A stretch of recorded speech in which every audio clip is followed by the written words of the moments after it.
Bien,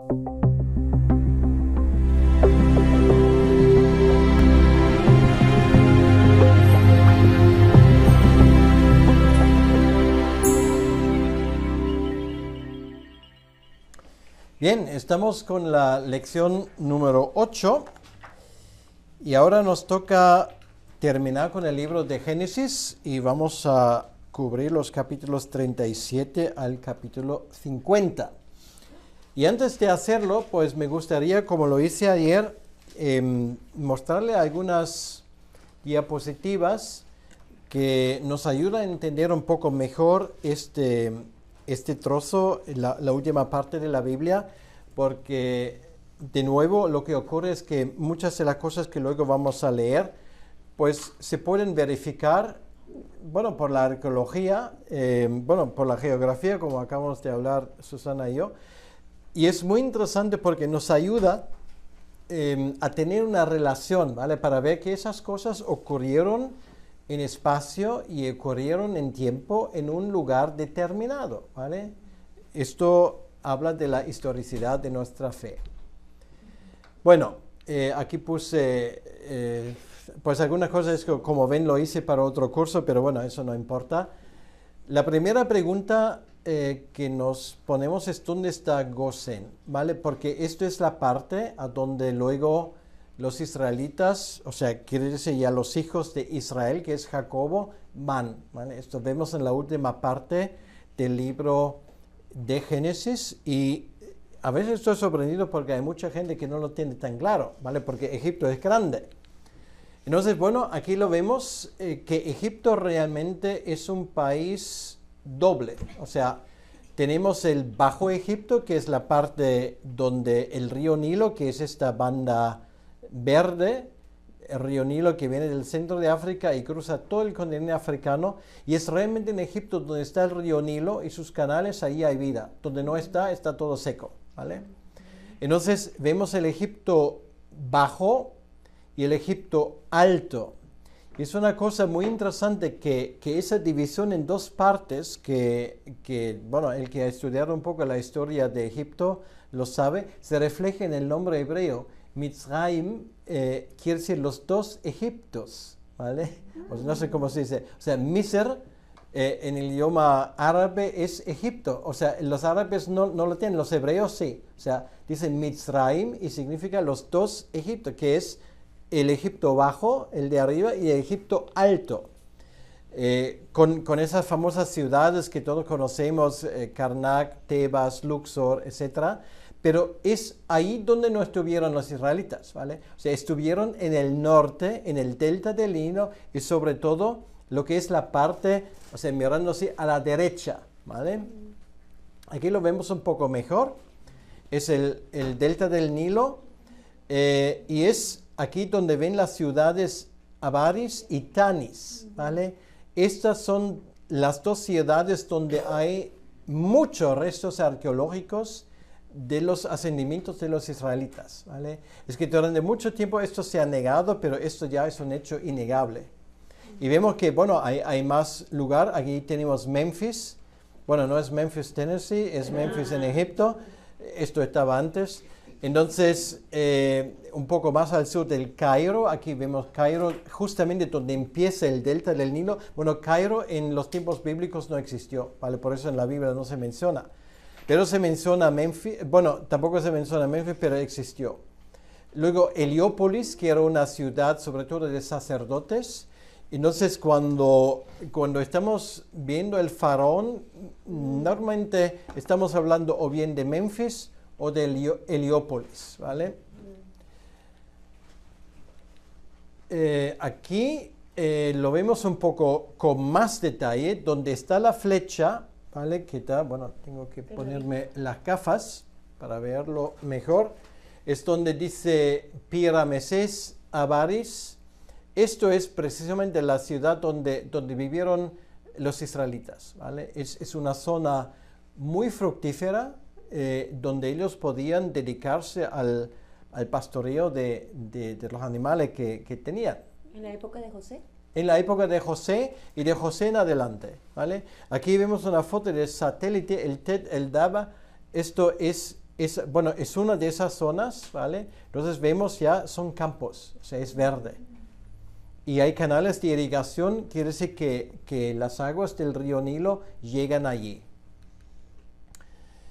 Bueno, esto es uno de los brazos del río Nilo y esto, bueno, se va a desarrollar ahora poco a poco.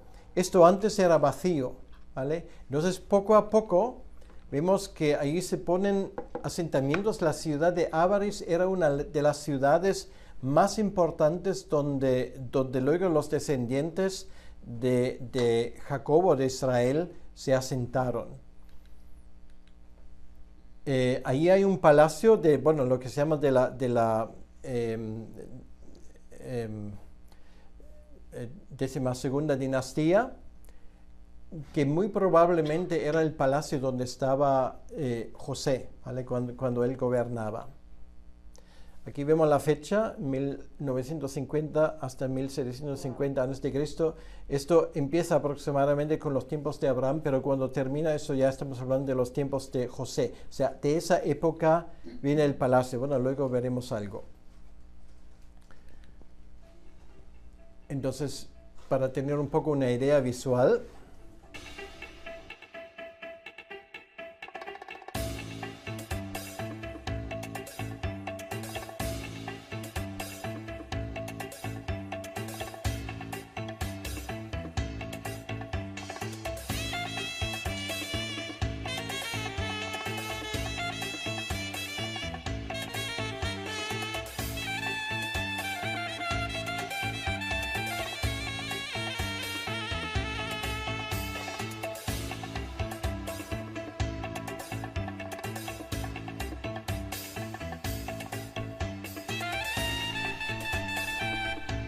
o sea, imagínense en casas así vivió, por ejemplo, José.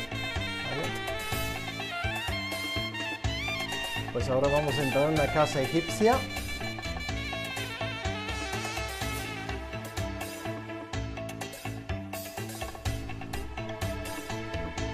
"12 columnas, ¿vale? Según los 12 hijos de Jacobo". Eso se ha excavado, se ha reconstruido de esa manera.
Esto aproximadamente es el tiempo de José, ¿vale? Cuando tiene su máximo extensión.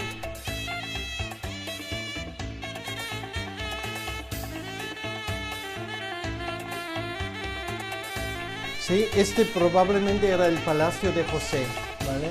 Entonces, donde él estaba y por lo tanto también de Faraón.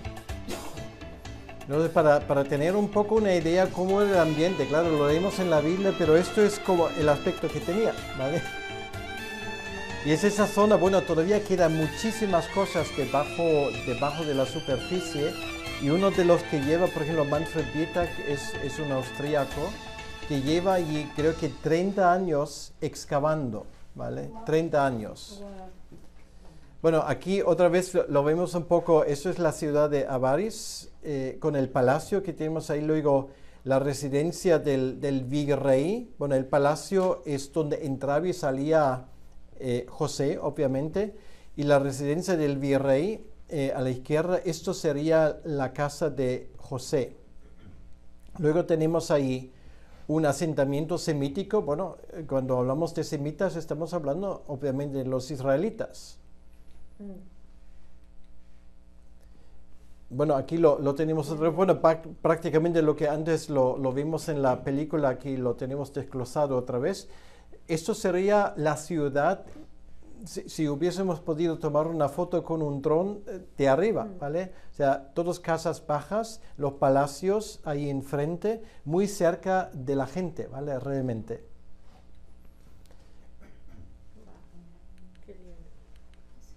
Entonces, bueno, esto es el aspecto que tiene hoy. Claro, esas casas hoy no están, pero allí tienes esos muros y es el trabajo de los arqueólogos luego de darle a cada muro, digamos, su tiempo y luego reconstruirlo. O sea, esa película que acabamos de ver no está inventada, ¿vale? O sea, esto, bueno, hay una serie de parámetros que tú puedes saber qué aspecto tenía eso antes, ¿vale? Entonces, a base de esto se reconstruye. Es un trabajo...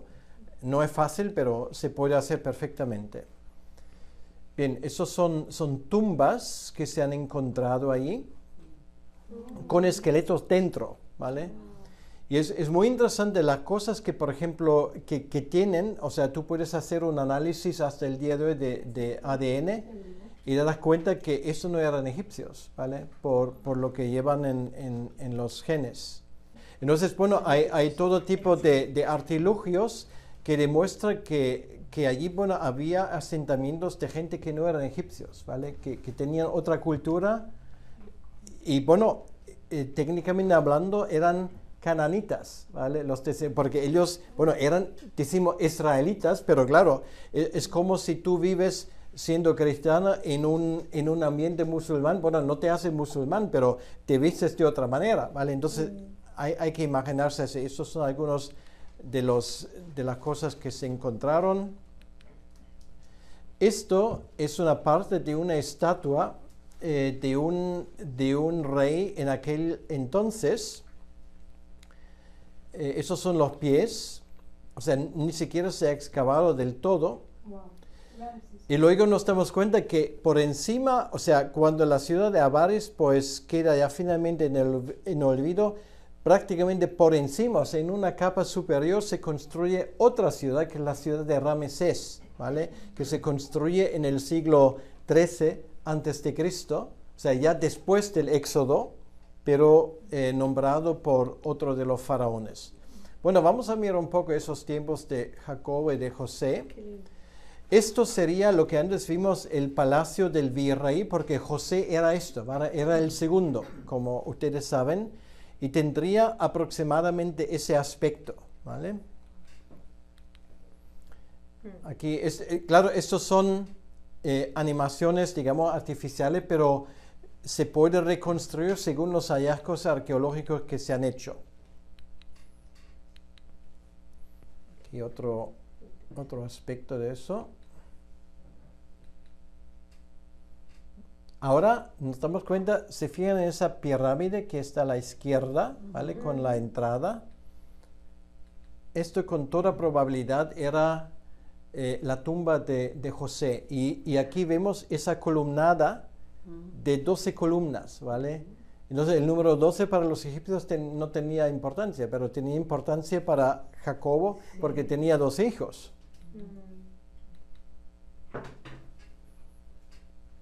Bueno, aquí otra vez vemos, luego lo veremos, esa pirámide, ¿vale? Que es un poco ahí atrás, que es una tumba. Ahí está. Y ahora vamos a ver. Esa pirámide, que era una tumba, estaba vacía. O sea, cuando la abrieron no había huesos. ¿Y por qué no? Porque los huesos de José se llevaron, ¿vale? Entonces el relato bíblico lo dice. Y es muy interesante, por ejemplo, esto era la forma de tumbas, por ejemplo, cuando los israelitas dicen, y en Egipto no había tumbas, eh, para nosotros, están hablando de ese tipo de cosas, ¿vale? Así enterraron sus muertos. Ahora, esto es muy interesante. Esto se ha encontrado ahí en esa pirámide. O sea, esto es la cabeza de una persona. Ahora, por el estilo, o sea, esto viene de la época cuando más o menos están allí José y su familia. La forma como se viste, lo que tiene en la cabeza, o sea, eso es lo que tiene en la cabeza, es su pelo, ¿vale? O sea, ¿se acuerdan de los Beatles? O sea, se dijo que era mushroom heads, o I don't know cómo lo dijeron, porque tenía ese tipo de pelo. Esto, bueno, se pueden reírse, eso era la moda, no en Egipto, ¿vale? Era la moda en Canaán. Y es lo que tenemos ahí. Porque ¿qué hicieron los egipcios? Se rasuraron completamente, ¿vale? ¿Por qué? Por los piojos que había ahí. Esto era la razón. Parece que en Canaán lo controlaban mejor. Pero los egipcios normalmente, por eso, cuando viene José por primera vez frente a Faraón, ¿qué hace? O sea, le afeitan, o sea, quiere decir que le quiten todo el pelo y le ponen ropa nueva. Bueno, a ver, esto. El siguiente, bueno, allí vemos la misma cosa, ven los colores, ¿vale? Esos son colores que forman parte de esa figura. Se ha podido reconstruir un poco, bueno, ahora vamos hacia atrás, ¿lo ven ahora? Aquí casi no se ve y así se ha reconstruido, ¿vale? Entonces, esos colores son colores que los egipcios no lo usaban, ¿vale? Pero se acuerdan del traje de José que recibió de su padre, que era de colores. En Canaán eso era de moda, eran más chillones los colores que se usaban ahí. Y esto podría, o sea, lo que se encontraba allí podría haber sido una estatua de José, ¿vale? Así, ese aspecto tenía muy probablemente, originalmente, ¿ven el pelo que tiene así? Que parece un yelmo, bueno, es pelo.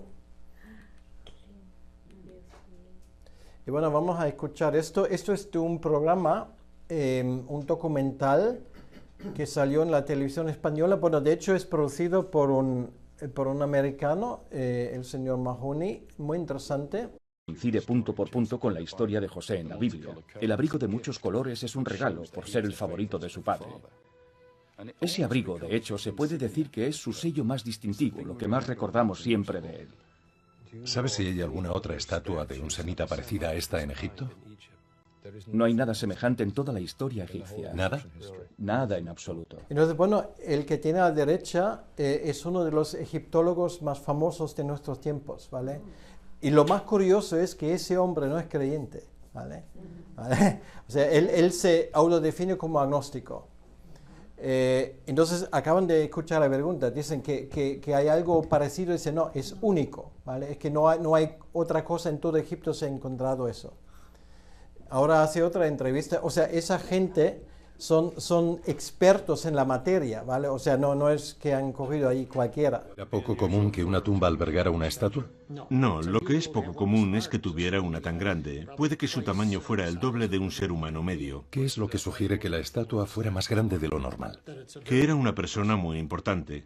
Claro que no se trata de la tumba o del palacio de un faraón, pero podemos identificar el origen del hombre que vivió allí solo con observar los fragmentos de la estatua. Debemos tener en cuenta tres aspectos: el peinado, que responde a lo que solemos llamar estilo champiñón, Sí. el arma que carga sobre el hombro, un palo arrojadizo que hoy asociaríamos con un boomerang australiano, y por último la pigmentación de la piel, que es amarilla. Todo eso nos está indicando que se trataría de un siro-palestino. Profesor Eileen, ¿cree que es José? Si no es José, es alguien con una carrera igual de notable que la del propio José. Es un caso verdaderamente extraordinario en ese periodo histórico.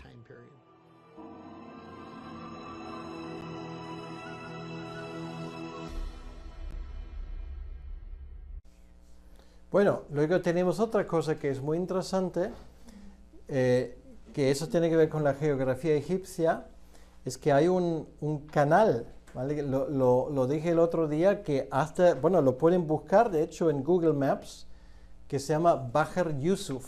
Y Bahr Yusuf literalmente significa la mar de José, ¿vale? O sea, me explica alguien cómo esto ha perdurado, o sea, cómo eso se relaciona con alguien que se llama José. bueno, ahí lo tienen en árabe. Entonces es un canal de irrigación que se usaba para hacer más grande la superficie que se podía usar para plantar cosas, ¿vale? Entonces vemos que José no solamente era un hombre que sabía cómo ahorrar y, bueno, almacenar cosas, preparándose para los tiempos de la hambruna, también era un genio en construcción y muchas otras cosas. Aquí lo tenemos, ¿vale? Waterway of Joseph. Se llama el canal de José, o sea, lo que va del río Nilo y luego termina en ese lago. Ahí lo tiene, eso lo he sacado de Google Maps, ¿vale? Es original, o sea, Baher Yusuf, en letras latinas y en árabes. Y esto es lo que es, ¿vale? Hasta el día de hoy, ¿vale? Entonces, tú preguntas a un egipcio, ¿esto qué es? Y te va a decir, es el canal de José. ¿Qué te parece? Vale, pues un poco la ciudad de Avaris. Y luego hablamos un poco de los Ixos. Es una cosa muy curiosa. Hay una cosa paralela, ¿vale? Por un lado, cuando llega José y su familia a Egipto, nos damos cuenta que son bienvenidos de forma muy amable. Y esto es algo que cuando lees la historia, claro, la Biblia no te lo va a explicar porque eso es un producto de su tiempo. O sea, cuando escriben esto, sobre todo los israelitas conocen esa historia, ¿vale? O sea, Moisés no lo explica, lo toma por sentado. ¿Qué pasó? Había una invasión anterior que se llaman de un pueblo también semita, bueno, que la Biblia llama los amorreos. En la historia lo conocemos por los Ixos, ¿vale?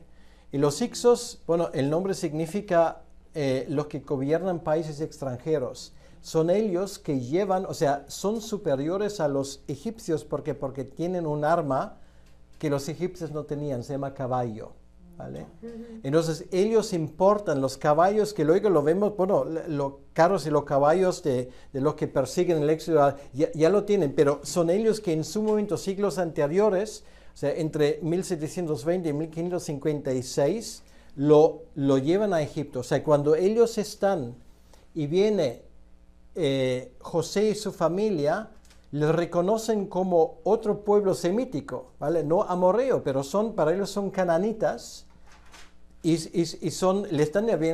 les acogen con amabilidad, ¿vale? Entonces es una información que es muy importante. Son semitas y su idioma es prácticamente igual que el hebreo, o sea, se comunican perfectamente. O sea, cuando en ese momento ellos bajan, en un principio no tienen problema. Entonces me vas a decir, ¿y cómo es que José habla a través de un traductor? Bueno, esto era porque José hablaba esto, por supuesto, pero hablaba también el egipcio. Es obviamente para poner las cosas más difíciles. O sea, no es porque no los entiende. Además, ¿cómo no va a entender su propia familia? Pero no se hace el tonto por otras razones, ¿vale? Son los amorreos de la Biblia. Y es una invasión paulatina, ¿vale? Entonces ellos conquistan Egipto poco a poco. Y luego los egipcios se retiran al sur, o sea, al Egipto alto, ¿vale? El Egipto bajo queda bajo el dominio de los Ixos, es donde están los israelitas, y tienen dos ventajas. Tienen caballos y carros, ¿vale? Que los egipcios antes no lo tenían, y tienen arcos de 2 capas y espadas redondeadas. O sea, arcos de 2 capas son, vamos a ponerlo así, es mucho más fuerte y es mucho más difícil tensarlo, ¿vale? O sea, necesitas un entrenamiento especial. Cuando sueltas una flecha, esa flecha puede encontrar su meta a 300 o 400 yardos, ¿vale? O sea, esto van lejos. Pero claro, necesita fuerzas y ellos lo tenían. O sea, era como una arma de destrucción masiva. Y por lo tanto los egipcios no estaban en condiciones de evitarlo. Su capital era Avaris, ¿vale? Lo que acabamos de ver. Y aquí lo vemos ahí, bueno, para los que se interesan por los detalles, tenemos ahí el reino del norte, Egipto del norte, donde ya vienen los Ixos y luego posteriormente la inmigración digamos, de los israelitas. Y luego los originales egipcios se retiran hacia el sur. Es antes y durante de José, ¿vale? Y simplemente quiero mencionarlo. Esto nos explica esa frase un poco enigmática en el libro de Éxodo, cuando dice que llegó un faraón que no conocía a José, ¿vale? Ahora, ¿cómo explicamos esto? Claro, porque luego los egipcios finalmente consiguen expulsar a los hicsos y, bueno, ahora no entra, pero eso nos explica el inicio de Génesis, cuando dicen, bueno, tenemos o sea, los egipcios se vuelven xenófobos, ¿vale? Porque dicen, bueno, ya hemos tenido extranjeros, ahora los hicsos se han ido, pero quedan los israelitas, o sea, vamos a hacerle la vida imposible, ¿vale? Porque si no, vamos a vivir la misma historia. Esto, cuando sabes esto, ya de repente da un perfecto sentido, porque si no es un poco difícil. ¿Y cómo que no conocía a José? Claro, porque estaban en el sur, o sea, José para ellos y su familia eran enemigos potenciales, ¿ok? Esto es la idea. Pero bueno, eso simplemente un poco como material de fondo para ver un poco mejor y entender un poco mejor esa historia. Entonces, nos damos cuenta una vez más, lo que tenemos a partir del capítulo 37 hasta el capítulo 50, es uno de los relatos que mejor describe la vida en Egipto, ¿vale? Si esto lo lee una persona que sabe de historia egipcia o de arqueología, tiene que reconocer que esto tiene que haber escrito en egipcio, ¿vale? O sea, la cantidad de información que hay dentro solamente es posible cuando tú tienes ese conocimiento de fondo. Entonces, claro, eso una vez más indica hacia Moisés. Bueno, vamos poco a poco por estos capítulos. Y me voy a parar en algunos lugares cruciales para profundizarlo un poco. Bueno, empieza la historia con esa frase: habitó Jacob en la tierra donde había morado su padre, en la tierra de Canaán, ¿vale? Eso es muy importante. Esaú ya está fuera del enfoque, o sea, se queda ahí en Edom, al borde del desierto. Pero el lugar, digamos, donde Dios quería que estuviesen Abraham e Isaac, es donde ahora está también Jacob, que ha vuelto. Y luego se nos cuenta la historia como José tiene este sueño. Bueno, la túnica de diversos colores que se menciona en capítulo 3, ya lo hemos visto, ¿vale? Cómo hay que imaginarse esto. Era un regalo especial. No todo el mundo lo tenía, pero era según la moda que se tenía en estos lugares. En Egipto eso no existió, porque los egipcios, por regla general, se vistieron de blanco, ¿vale? No de colores. Bueno, posiblemente tenía que ver con el tema del calor, pero bueno, su moda era distinta. Entonces, bueno, él tiene una serie de sueños, esa historia lo conocemos. Y bueno, tanto sus hermanos como sus padres, o su padre, porque la madre ya no vive, se enfadan, o sea, no lo acogen de forma amable. Y esto genera, digamos, recelos, ¿vale? Además es el hijo preferido de su padre. ¿Por qué? Bueno, porque viene de su mujer preferida. Y esto, claro, por el resto ya se puede imaginar. Entonces, los hermanos solamente esperan un momento cuando ya le pueden devolver a José con la misma moneda. O sea, ellos ven que ese momento llega cuando él les hace una visita, ¿vale? Su padre les envía allá. Finalmente él los encuentra y el plan es quitarle de en medio, ¿vale? Y bueno, matarle directamente. Nos damos cuenta que Rubén consigue que en vez de matarle le meten en una cisterna y allí esperan pues el paso de una caravana. Bueno, es ahora muy importante porque esa caravana en algunas partes dice que son, por ejemplo, el versículo 28, que son ismaelitas, ¿vale?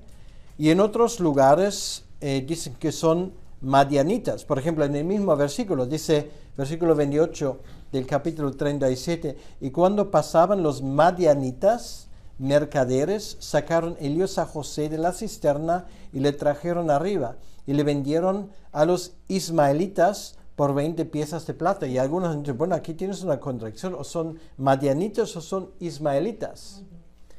Bueno, ustedes ya deberían saber la respuesta. ¿Por qué?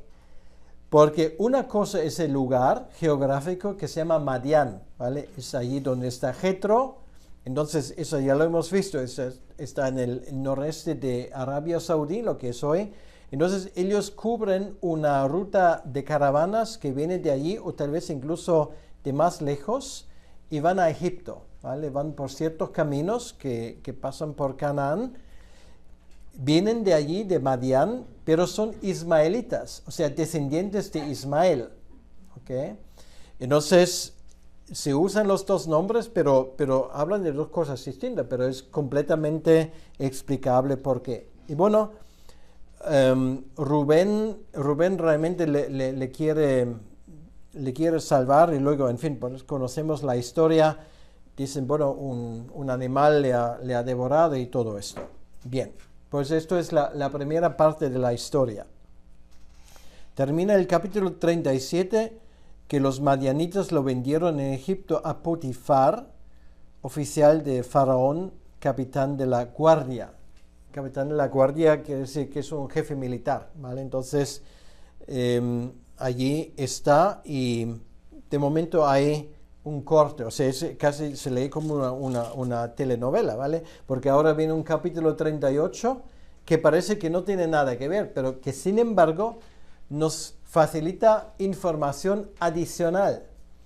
Y esa información adicional es que se encienden todas las luces rojas, ¿vale? Estado de alarma. ¿Por qué? Bueno, ya vimos lo de Dina y vimos que había ese peligro de una mezcla, de nuevo, que estos hijos se casan con mujeres que no son creyentes o que no creen en el Dios de Israel. Y aquí es en el capítulo 38 donde vemos esa historia de Judá, ¿vale? Lo que mencioné antes. Bueno, no hay que entrar en detalles porque me imagino la conocen. Entonces, con esto volvemos en el capítulo 39 a la historia de José. O sea, es muy moderno eso. O sea, ustedes hoy cogen una novela y, bueno, un capítulo habla de eso, luego cambia el escenario, luego vuelve. Pues esto es lo que tenemos aquí, ¿vale? Porque toda esa información sirve para que tú entiendas mejor la acción principal. Genial, tremendo. O sea, Moisés era muy avanzado, no solamente en otra cosa, sino también en el arte de escribir. Entonces, la historia que es la siguiente que viene es la historia que ocurre en la casa de ese hombre. Y sabemos que, bueno, la mujer de Potifar pues quiere acostarse con José. José lo rehuye. Y claro, a raíz de esto le meten preso, ¿vale? Le meten en la cárcel. Y en un principio, cuando llegas a esto, ya, bueno, puede estar concluido tu carrera porque de ahí no saldrás. Y sin embargo, sabemos que finalmente José sale de allí a raíz de interpretaciones de sueños. Luego el faraón tiene un sueño, nadie sabe interpretarlo. Y luego finalmente, pues, uno de los dos que estaban con José en la cárcel dice, mira, había un chico que me ayudó a interpretar mi sueño, y había otro sueño de otro señor que luego le cortaron la cabeza, y él también lo predijo. Y dice luego Faraón, pues, venga, que este señor venga enseguida. Lo primero es que el hombre que luego sale de la cárcel dice, bueno, me voy a acordar de ti, y dice a José, vale, pues mira, te voy a sacar de aquí, y luego se olvidó. Dice el versículo 23 del capítulo 40, y el jefe de los coperos no se acordó de José, sino que le olvidó. Bueno, y luego viene lo de Faraón, y de repente, pues ese hombre se acuerda, ¿vale? Entonces, dice el versículo 14 del capítulo 41, entonces Faraón envió y llamó a José, y lo sacaron apresuradamente de la cárcel, y se afeitó. Ahí está, ¿vale? Porque no podía venir ahí con su melena, o sea, tenía que estar peludo completamente, y mudó sus vestidos y vino a Faraón, ¿vale? O sea, le pusieron de blanco y apareció un egipcio. Y bueno, la historia es que Faraón le explica el sueño que había tenido y José se lo interpreta. Dice el versículo 33, por tanto, es la conclusión que saca José, versículo 33 del capítulo 41. Por tanto, provéase ahora Faraón de un varón prudente. O sea, él no solamente interpreta los sueños, dice, bueno, habrá 7 años de bonanza y luego habrá 7 años de hambruna. Entonces, podría haber dicho, bueno, ya allá tú, ya haz lo que quieras, ¿vale?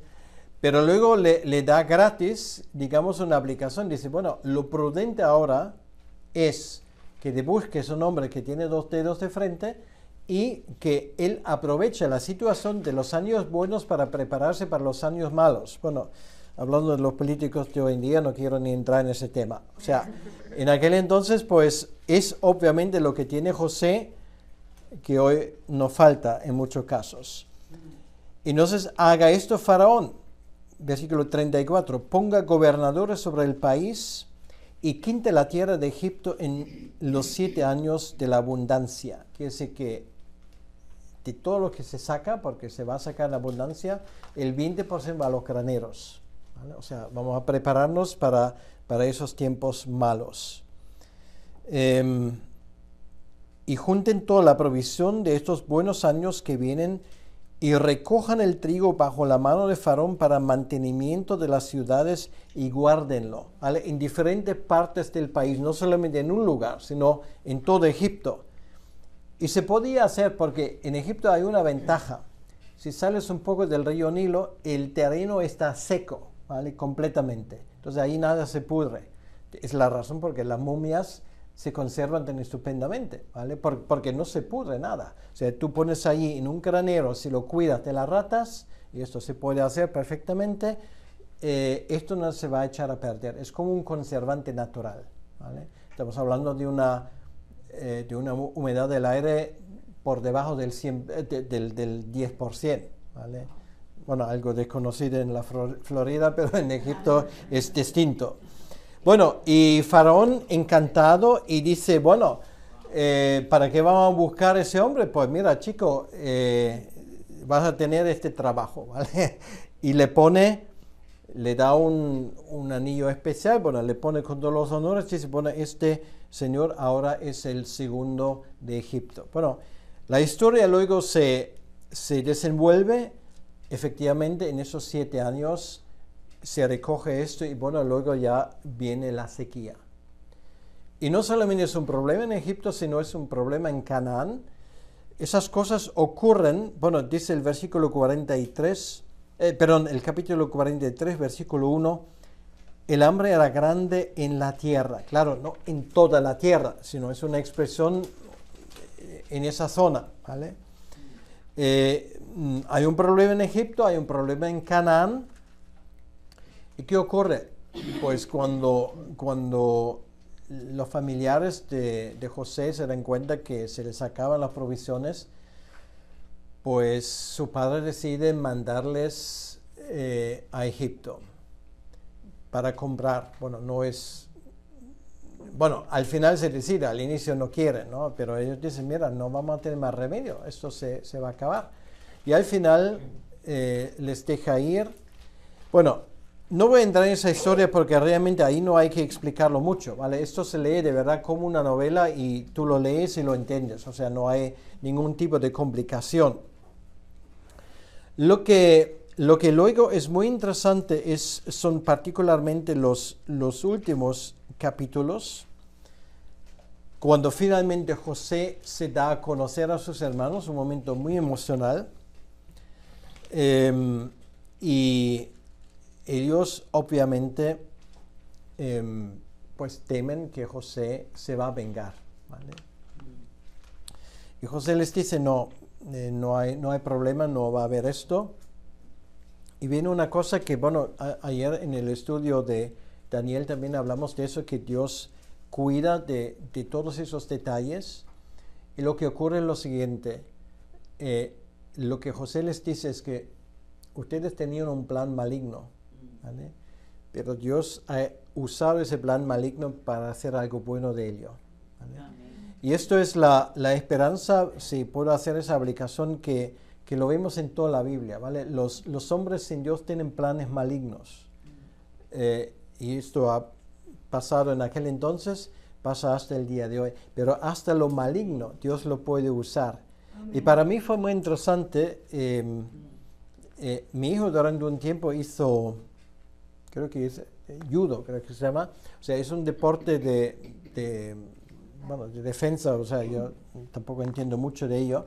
Pero una de las cosas curiosas es cuando, o sea, lo que tú haces es que cuando te atacan, tú usas la fuerza de tu contrincante, de tu enemigo, y usas esa fuerza para desviarlo de tal manera que se vuelve contra él, ¿vale? Wow. Entonces, es exactamente como Dios trabaja, ¿vale? Hasta cuando Satanás, pues, tiene previsto algo malo, o sea, Dios usa esa fuerza para convertirlo en algo bueno cuando Él lo ve conveniente. Bien, entonces, vamos al capítulo, bueno, voy a leer los últimos versículos del capítulo 45 para estar en los momentos decisivos. Cuando luego los hijos, una vez más, que saben que José vive, vuelven a casa, dice versículo 25, y subieron de Egipto, 45, versículo 25, subieron de Egipto y llegaron a la tierra de Canaán, a Jacob, su padre, y le dieron las nuevas diciendo, José vive aún, y él es señor en toda la tierra de Egipto. O sea, ¿tú crees que ese padre se lo ha creído a la primera? Bueno, es que habéis tomado demasiado vino en el camino.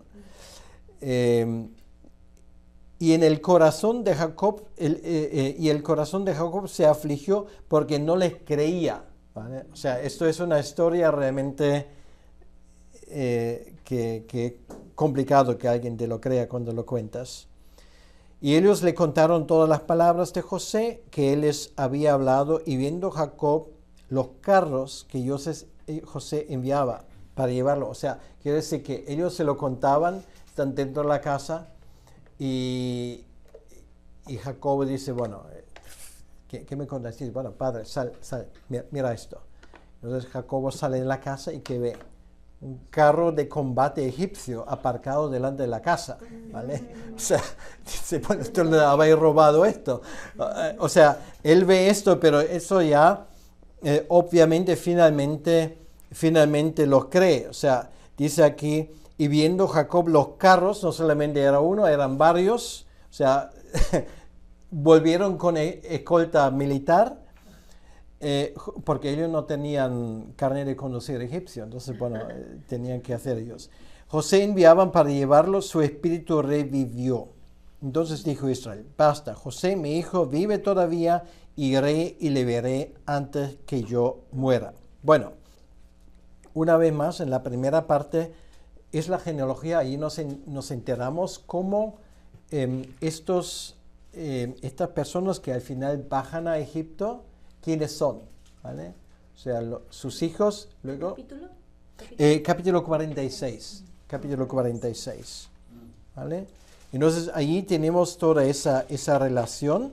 Y dice el versículo 26 del capítulo 46, todas las personas que vinieron con Jacob a Egipto, procedentes de sus lomos, sin las mujeres de los hijos de Jacob, todas las personas fueron 66. ¿Vale? Que luego añades a esto las mujeres, añades a esto también los siervos que lo tenían, entonces ya tienes un grupo bastante bueno, ¿vale? Un par de centenares de personas que bajan allí. Y luego, dice versículo 28, envió Jacob a Judá delante de sí a José para que le viniese a ver en Gosén, y llegaron a la tierra de Gosén, es lo que habíamos visto. Y José unció su carro y vino a recibir a Israel su padre en Gosén. Y se manifestó a él y se echó sobre su cuello y lloró sobre su cuello largamente. O sea, eso ya es un momento muy, muy especial. Y ahora nos damos cuenta que le presenta a Faraón, versículo 31, mis hermanos y la casa de mi padre que estaban en la tierra de Canaán han venido a mí. Y los hombres son pastores de ovejas, porque su nombre es ganaderos. Han traído sus ovejas y sus vacas. O sea, se han llevado todo, ¿vale? O sea, una bonanza en toda regla. Dice, bueno, vamos para Egipto. Y el faraón pues quiere saber más de ellos. Y ahora, eso es muy interesante lo que viene ahora. Le explican que son ganaderos y luego termina el versículo 34 del capítulo 46 de la siguiente manera. A fin de que moréis en la tierra de Gosén, porque para los egipcios es abominación todo pastor de ovejas. O sea, quiere decir, Oriente no es nada como parece, ¿vale? Entonces Faraón, claro, le honra a Jacobo y a su familia porque, oye, José le ha hecho un gran favor. Entonces dice, vale, ustedes van a vivir en el país de Gosén, lo mejor de la tierra. Bueno, ustedes de la Florida lo van a entender. O sea, había agua por todos los lados, ¿vale? Era fangoso, había canales, había de todo, sí. Si tú sabes labrar esto, imagínate una oveja que cae al agua, ¿qué va a pasar? ¿Vale? O sea, normalmente no pensamos en estas cosas. O sea, lo que él dice muy amablemente, sí, es una tierra muy fructífera, si tú la labras. Pero claro, si tienes una oveja, ¿qué pasa? ¿Vale? Entonces, obviamente eso significa, vale, pues ustedes se van a ir allí, están muy aislados porque apestan, que da pena a ovejas y todo de cabras y todo ese tipo de cosas. Yo me los quito de mi vista y al mismo tiempo pues les digo, mira, es una tierra estupenda, les ha tocado la lotería, ¿vale? Pero bueno, de nuevo nos damos cuenta que de esa manera Dios les permite desarrollarse como pueblo y los egipcios no tienen interés en ellos, ¿vale? Es que no habrá ese tipo de casamientos. ¿Por qué? Porque los egipcios son racistas hasta la médula. Es que no quieren que sus hijas se casen con un cananita, ni al revés, ¿vale? O sea, quiere decir que lo que vemos a través de esto es si hay un lugar sobre la faz de la tierra donde ahora ese clan tiene garantizado de que le dejen en paz y se puede desarrollar de un clan familiar a un pueblo, es en Egipto, ¿vale? Entonces esto ya nos demuestra todo, porque la Biblia, digamos, con tanto detalle habla de ese tema, es quitarles otra vez de Canaán durante un tiempo, meterles en Egipto, donde pueden desarrollarse y se quedan entre sí, ¿vale? Se casan entre sí, hacen un pueblo grande y luego ya, una vez que es un pueblo, ya pueden volver. Okay. Esto es la idea. Ok, entonces, los siguientes capítulos, el capítulo 47, demuestra, bueno, cómo ellos se ubican allí en la tierra. Y luego entramos en el capítulo 48, y esto es el preámbulo, ya estamos hablando ya de los días últimos de Jacobo, ¿vale? Y ahora viene esto lo que dije antes. Si al inicio de esa lección, capítulo 37, la cosa iba de mal en peor, porque dice, vale, de esa cuadrilla de inútiles, y entonces, ¿cómo va Dios a hacer algo de esto? ¿Vale? ¿Cómo van a dar ellos nacimiento al Mesías? Estamos hablando de la línea de la bendición. O sea, Dios corta por lo sano, les traslada a otro sitio, y ahora viene el momento decisivo, ya tiene que venir la transición. Entonces, en ese capítulo 48 y 49 ocurren dos cosas que son cruciales. Entonces, bueno, esto ya son las últimas cosas que vamos a tratar. Lo primero, lo que hace Jacobo, porque al darse cuenta, obviamente, de cómo son sus hijos, ¿vale? Para que iba a engañarse el viejo, porque lo había visto durante todo el año. Ahora sí, la familia está reunida y todo lo que tú quieras, pero obviamente si una cosa se ha dado cuenta es que de ellos en un principio ninguno sirve para llevar la herencia familiar. Entonces, ¿qué hace?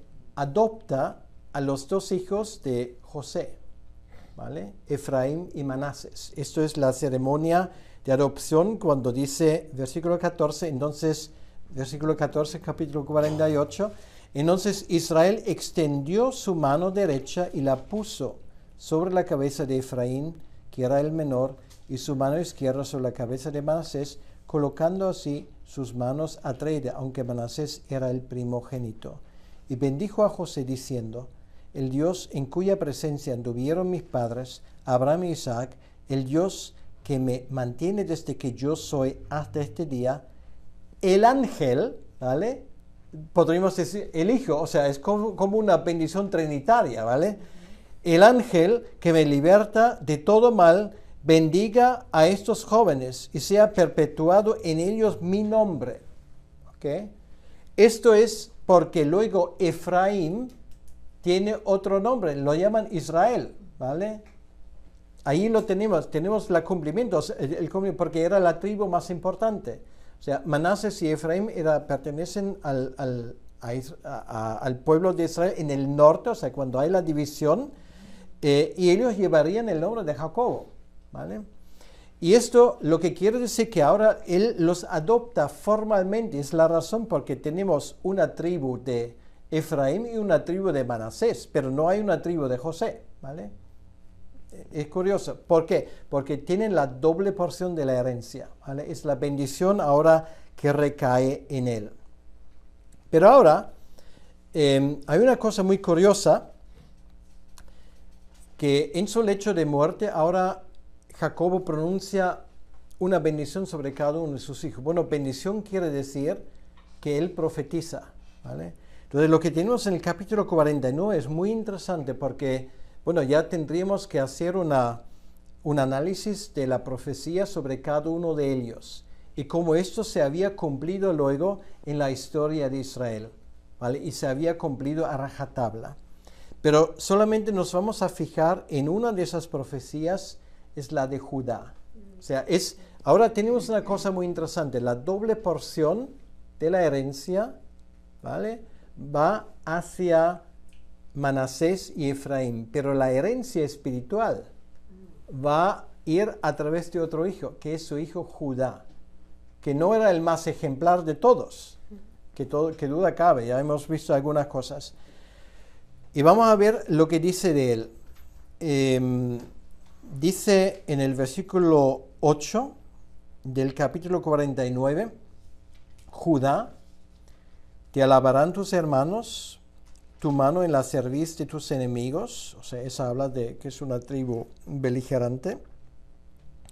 Los hijos de tu padre se inclinarán a ti. Cachorro de león, Judá. Y ahora se junta el emblema del león con Judá, ¿vale? Y esto siempre ha sido el emblema de esa tribu, ¿vale? El tema del león de Judá, de ahí viene. Por cierto, hasta el día de hoy, si tú vas a Jerusalén, el emblema de la ciudad de Jerusalén es un león, ¿vale? De ahí viene. Cachorro de león Judá, de la presa subiste, hijo mío, se encorvó, se echó como león, así como león viejo, ¿quién lo despertará? Y ahora viene una profecía muy extraña a primera vista. Dice, no será quitado el cetro de Judá. O sea, quiere decir que a través de Judá va finalmente a venir la línea de los reyes, ¿vale? O sea, cetro habla de reinado y dice que Judá será la tribu real, ¿vale? Pero no solamente esto, ni el legislador de entre sus pies hasta que venga Shiloh. Shiloh es una palabra hebrea que significa el dueño, ¿okay? O sea, él reinará hasta que venga el dueño real, ¿vale? Y a él se congregarán los pueblos. Y esto es una cosa muy interesante, es una profecía que, bueno, puede decir, bueno, es una profecía mesiánica, pero es más. Y es muy interesante que el trono de Judá y el cetro de Judá empieza con el reinado del rey David, ¿vale? Que es en esa línea, él desciende de Judá y finalmente viene David y la lista de los reyes de Israel. Y al final nos damos cuenta que hay una línea, digamos, de reyes en Judá, no necesariamente a través de Judá, pero hay un reinado en Judá. Cuando llegamos a los tiempos del Mesías, bueno, ¿quién reina allí? Herodes. Herodes el Grande, bueno, de ascendencia es edomita, por cierto, ¿vale? No es israelita. Es la razón por que los judíos le odian, y para ponerse bien con los judíos hace embellecer el templo, ¿vale? Jesús lo menciona, se está trabajando en el templo, lo hizo Herodes, pero le odian igual. Entonces, cuando Herodes muere, en el año 1 a.C., su reinado pasa a su hijo Arquelao, ¿vale? Los evangelios lo mencionan. Se menciona, por ejemplo, que José y María están en Egipto, están exiliados, bueno, en la misma zona seguramente, y vuelven cuando se enteran que muere Herodes, pero cuando se enteran quién es su sucesor, que es uno de sus hijos, Arquelao, que era casi peor que su padre, si cabe, toman otro camino. O sea, no vuelven a Belén, porque en un principio cabría la posibilidad de volver a Belén porque ahí tenían su casa, ¿vale? O sea, de momento vivieron de los ahorros, que son, bueno, el oro que trajeron los reyes magos, obviamente, bueno, los reyes que ni eran reyes ni magos, pero lo que trajeron esto, claro, oro, esto era bien aceptado en Egipto y aguantan durante ese tiempo. Cuando vuelven, descartan volver a Belén, ¿vale? Dejan la casa y van a Nazaret, donde originalmente ambos han venido, porque se enteraron que Arquelao siguió a su padre. Bueno, las cosas se desarrollaron como previsto. Arquelao, bueno, su padre era cruel y realmente un auténtico diablo, pero por lo menos mantenía orden en el país. Su hijo era completamente incapaz. Y cuando los romanos vieron esto, que el gobierno sobre Judea les iba a salir de las manos, ellos deciden quitarle de en medio y poner ahí un gobernador romano, ¿vale? Es la razón porque cuando Jesús tiene es acusado, se encuentra no delante de un rey en Judá, se encuentra delante de un procurador romano, que es Pilato, que ocupa ese lugar a partir del año 26 después de Cristo, durante 10 años. Luego hay un rey, pero es el rey de Galilea, que también casualmente se llama Herodes, porque todo era una familia, ¿vale? Pero sobre Judá, a partir del año 8 después de Cristo, se quita el trono, ¿vale? ¿Por qué? Porque ha venido Shiloh, ¿vale? El dueño. Y aquí vemos de nuevo como esto, o sea, de una forma absolutamente exacta, se va cumpliendo, ¿vale? Todo esto en esa profecía. Bueno, luego termina el capítulo con el libro con el capítulo 50, finalmente con la muerte de José. Y José les toma de nuevo esa promesa: cuando yo me voy a volver, o cuando ustedes van a volver a Canaán, llevad mis huesos con ustedes, ¿vale? Vimos que la tumba de José estaba vacío, ¿vale? Entonces ellos vuelven y finalmente entierran sus huesos debajo de un árbol en Siquem, si no me equivoco.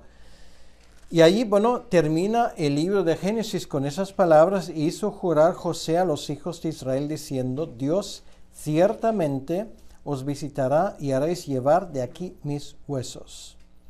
Y murió José a la edad de 110 años y lo embalsamaron, bueno, según la costumbre de los egipcios, se convirtió en una momia, y fue puesto en un ataúd en Egipto y luego le llevaron.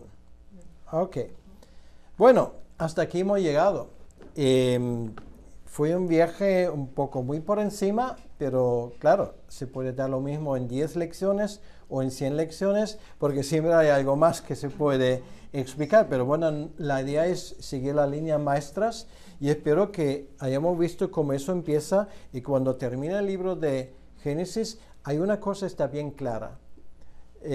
Sabemos ya la línea de la cual va a venir el Mesías, ¿vale? Que es la tribu de Judá, y hemos recibido después de Génesis 3:15 la segunda de las grandes promesas mesiánicas, ¿vale? Esto ya era un tipo de revelación nueva, no había otra cosa durante todos esos siglos, pero ahora se sabe cómo esto iba a seguir, ¿vale? Y luego el resto del Antiguo Testamento es como llegar finalmente a la meta. Bien, bueno, aquí lo vamos a dejar y gracias por la atención, porque ustedes han sido una audiencia muy paciente y espero que algo puedan sacar de todo esto. Señor, gracias te damos por haber podido seguir en estos últimos 8 lecciones en las líneas maestras del libro de Génesis.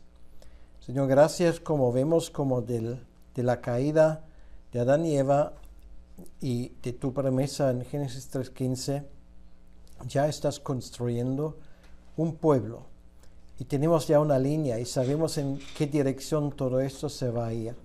Y Señor, una y otra vez nos sorprende tu fidelidad, la manera como tú, de forma muy cuidadosa, no dejes que nadie interrumpa tus planes. Amén. Y que finalmente tú ibas a llegar al cumplimiento con la llegada del Mesías esperado, tu Hijo Señor Jesucristo.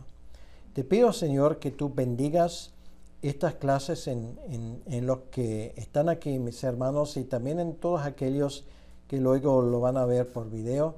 Señor, que ellos puedan aprender y puedan tener tu bendición y puedan tener un entendimiento básico de este libro. Te lo pedimos, Señor, en tu nombre, para tu honra y tu gloria. Amén. Amén. Amén. Amén.